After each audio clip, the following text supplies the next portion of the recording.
Every sword you've seen celebrated in movies has a fatal flaw hidden in the steel. The weapons that defined empires, won battles, and became legends all carried disadvantages that could get their wielders killed. Today, we're exposing the weaknesses almost nobody talks about. Short sword. The Roman gladius conquered half the known world, but its compact design concealed a brutal vulnerability. Range. In open combat, a short sword user must close distance against an opponent who can strike first. Every step forward is a gamble. You're rushing into the danger zone of longer weapons, spears, longswords, polearms, all while unable to retaliate. The shorter blade length means fighters must expose themselves significantly just to land a single thrust.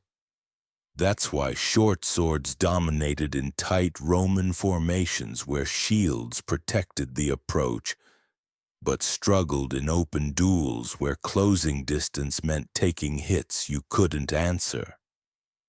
The classic knightly sidearm seems balanced and versatile until you realize that's exactly its weakness. It's a generalist weapon that never truly excels.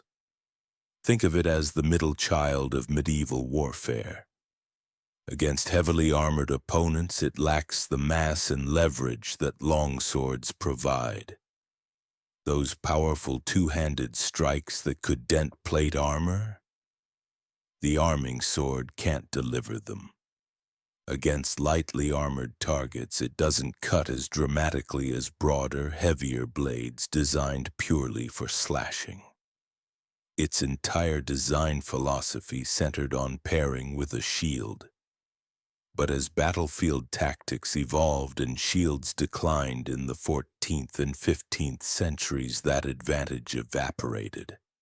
Without a shield, you're left holding a weapon with modest reach and moderate power, standing next to warriors with specialized tools that outperform you in specific scenarios.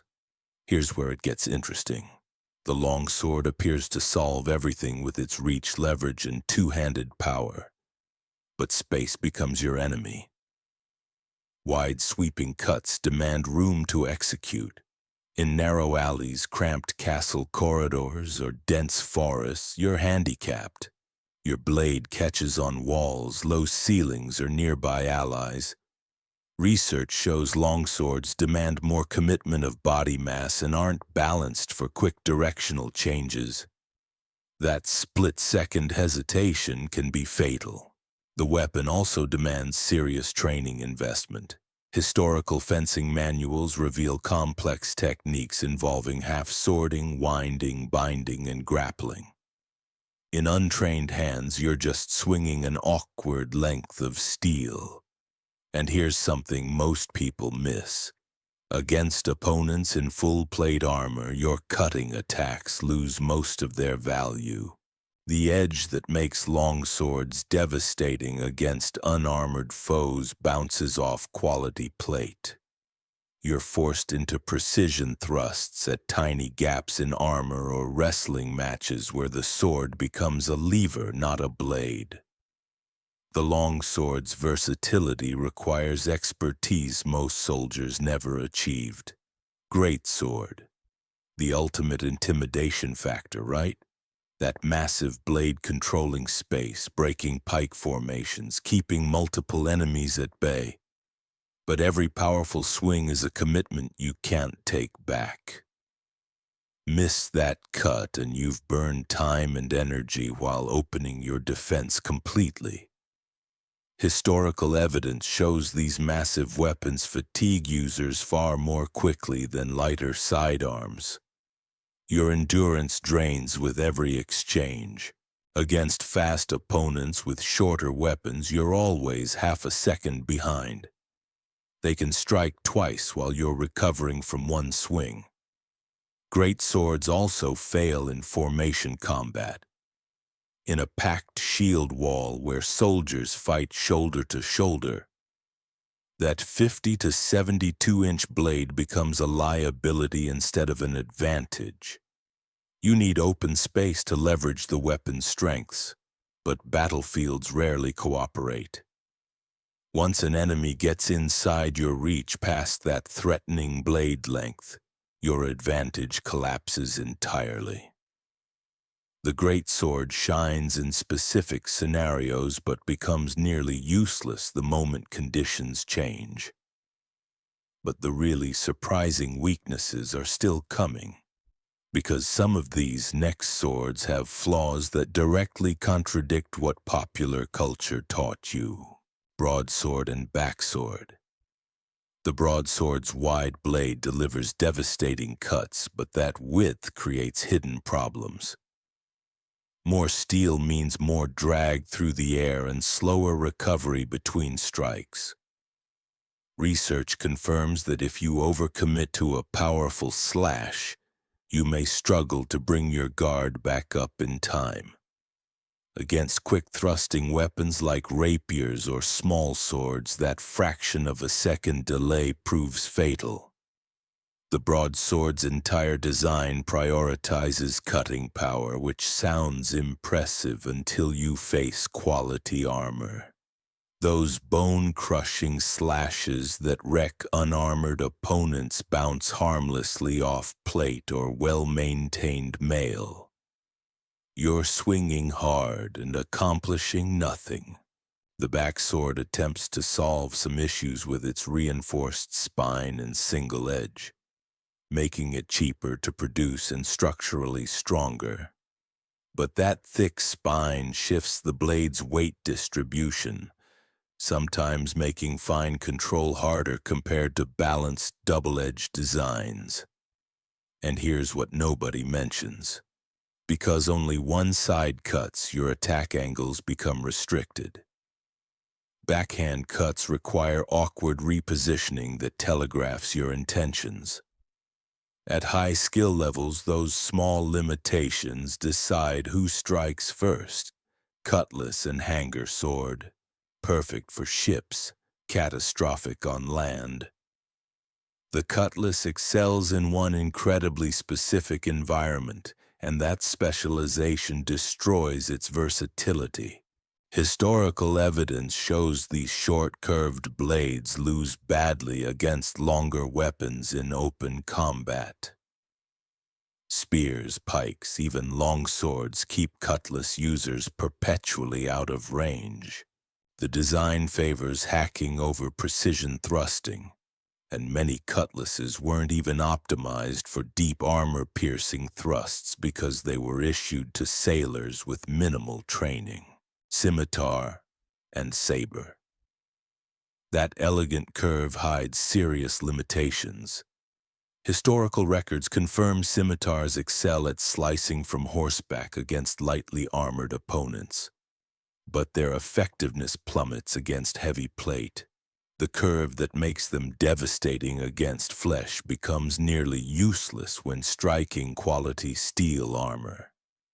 Straight thrusting weapons consistently outperformed curved blades in armored combat. The geometry also makes intuitive thrusting awkward. You can thrust with a scimitar, but the blade alignment feels unnatural compared to straight swords, and in chaotic close-quarters fighting, that matters enormously. Sabers inherited these weaknesses. Built for mounted slashing attacks, they struggle in static infantry formations where disciplined troops with bayonets and piques create walls of points. Cavalry armed with sabers could charge directly into defenses they couldn't overcome. Both weapon types also suffered from being military standardizations. Compromises between ideal performance and what could be cheaply mass-produced and easily maintained. Falchion. It hits like an axe and handles like one too. The forward-heavy design concentrates terrifying power at the impact point, but makes quick recoveries and prolonged technical duels nearly impossible. Against a balanced sword in skilled hands, the Falchion user feels clumsy and slow. Its single edge and cleaver-like shape don't favor refined thrusting techniques either. When facing better armored opponents, the inability to smoothly transition between powerful cuts and precise thrusts becomes a critical flaw. Some cultures also stigmatized falchions as peasant weapons, which affected who trained seriously with them and how much sophisticated fencing knowledge developed around their use. Katana. The legendary status makes discussing weaknesses uncomfortable, but they exist. The katana was heavily optimized for cutting unarmored or lightly armored opponents. Against full European-style plate armor, it faces serious disadvantages. That refined edge can chip or roll if used recklessly against hard metal surfaces, forcing users into very specific thrusts and grappling instead of the flowing cuts the weapon was designed for. The curved blade and traditional construction make hard edge-on-edge parries genuinely risky. Historical techniques emphasize deflection rather than blocking because damaging that carefully crafted edge is a real concern. The katana also demands extensive training and meticulous maintenance. A poorly made or neglected blade can fail catastrophically. It's fundamentally unforgiving. Rapiers dominate reach and precision, but were never meant for war. They were created specifically for one-on-one civilian duels and personal defense. On actual battlefields with multiple opponents, chaos, and armor, their advantages vanish. The slender blade optimized for thrusting becomes inherently fragile under heavy stress. Sidesword, the transitional weapon that never committed. Sitting between medieval arming swords and rapiers, the side sword attempts to balance cutting and thrusting but optimizes for neither. It's not as precise in thrust-focused duels as true rapiers, nor as brutally efficient at cutting as broader blades. That complex hilt protects your hand but adds weight near the guard, fatiguing your wrist during extended fights and limiting close-in maneuvers where simpler cross-guards move freely. Born during a period of rapid weapon evolution, it was quickly overshadowed by more specialized designs. The sidesword represents compromise, and on the battlefield, compromise often means inadequacy. Executioner's sword. With its blunt tip, weight distribution optimized for single overhead strikes, and complete lack of thrusting capability, the executioner's sword is practically useless as a combat weapon. Everything about its design serves one purpose: clean decapitation. It lacks defensive features, can't thrust, performs awkward parries, and offers poor maneuverability compared to any actual battlefield sword. Thanks for watching.